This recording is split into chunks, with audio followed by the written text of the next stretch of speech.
Welcome to this tutorial.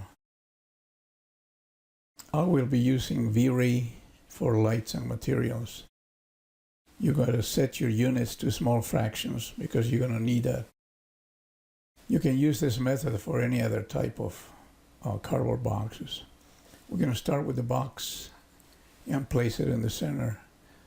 You can decide what size of box you want to do it, but this one measures 2 by 3 by 2 feet. Don't add any segments. Convert the box to an editable poly. Now remove the top and the bottom polygons. We need to create bends in the sides of the box.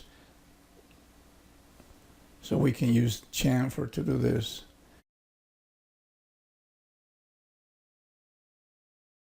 For this box, 24/64 of an inch and 3 segments will be okay.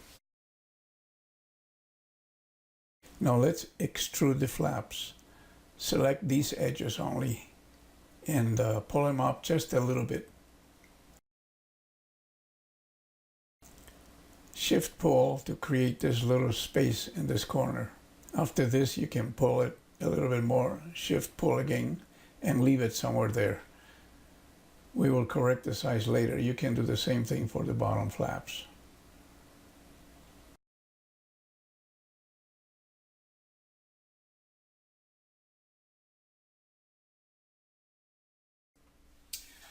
Okay, next we need to create the seam that holds the box together.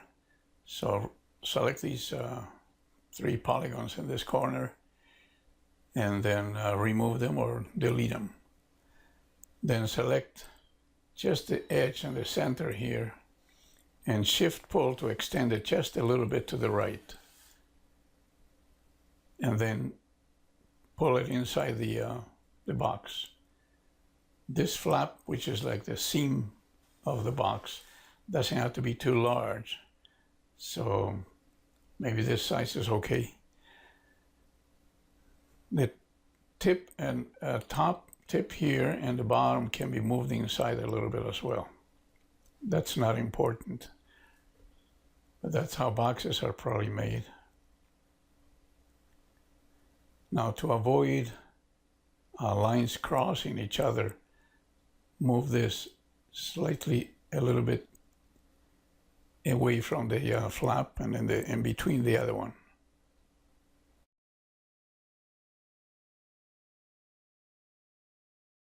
Now we need to bend the flaps.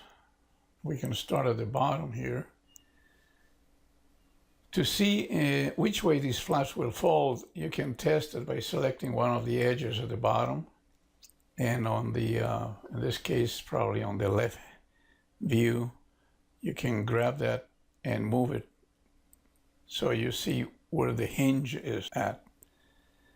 So to extend the flap to the right distance, we have to add a circle here. Add a circle so that the center of the circle is on the hinge. And you don't have to go all the way to the center. Make a duplicate for the other side. And now we can select the edge again and extend it to the edge of the circle. That's how far it has to go. Now usually these flaps end up on the inside of the bottom of the box, a little bit pushed in and up. So you got to do this because you don't want to cross with the other flaps that are going to be folding on the other side. So repeat the same thing for the other flaps. You need to draw circles on the front view like this. Again, they don't have to go all the way to the center. Now these flaps stay just a little bit below the base.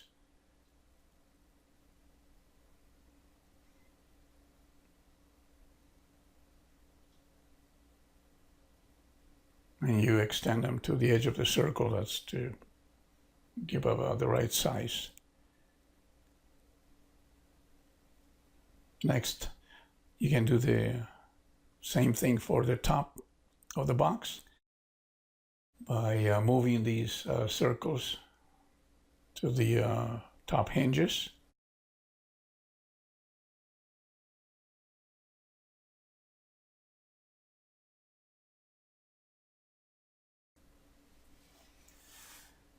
Now here I will bend the flaps so they will stay open.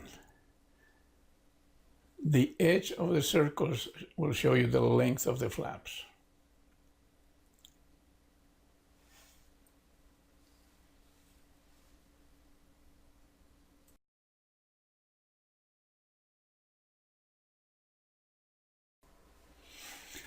And now I will add some texture so we can render and see what it looks like so far.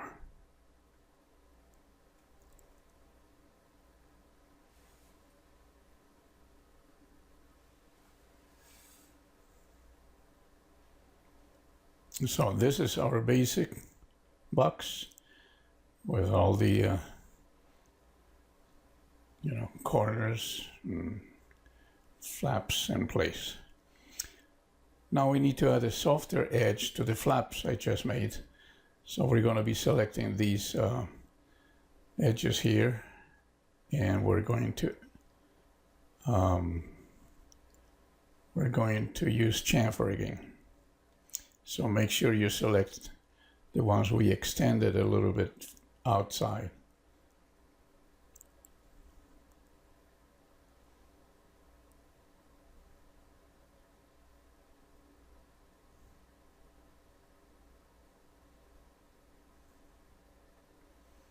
Here we add a chamfer modifier, and make sure you don't cross the lines.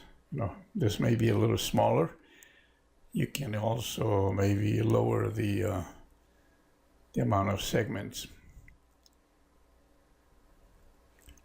The idea is not to cross other lines, because if you ever have to either use Turbo Smooth or get a close-up shot, then you will have problems. So 12/64 is probably good enough. And we're almost done. That looks pretty good. All right, the next thing we have to do is add some thickness to the cardboard.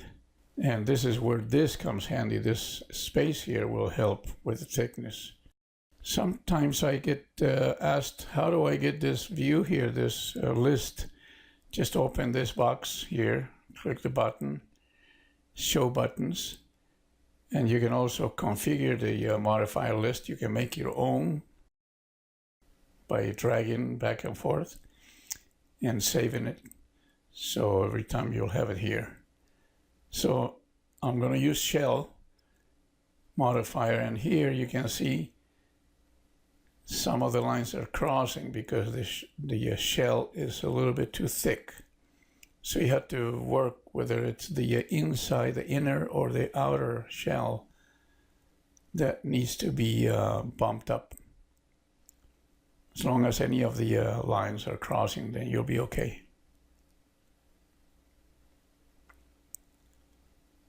So now that looks good.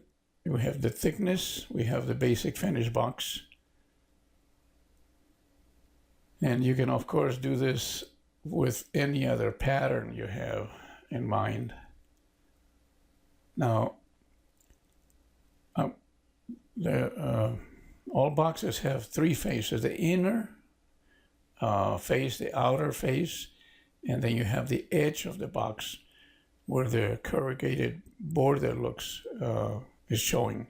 Here we have three material IDs, and you can override these three materials. So it's easy to add the maps to these faces by using the multi-sub-object material. So from the general materials here, you just drag one and double check here, select the number and change it to 3. Then you can assign to each one of these buttons the materials you need to do. This is going to be my dark, maybe the edge color.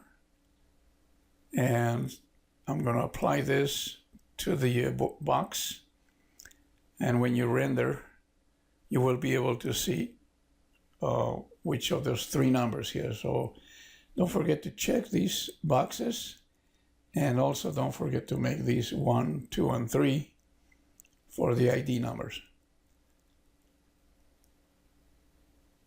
So here you can see what is what. I need to make this dark color the edge color, and the edge color is actually white here. So I'm gonna change that over the order over here. This is the edge color, and this should be here. So now we have a white box on the outside, brown on the inside, and a dark line on the edges. So there are many other ways to do this, but I prefer to do it the way the box is built. So thanks for watching.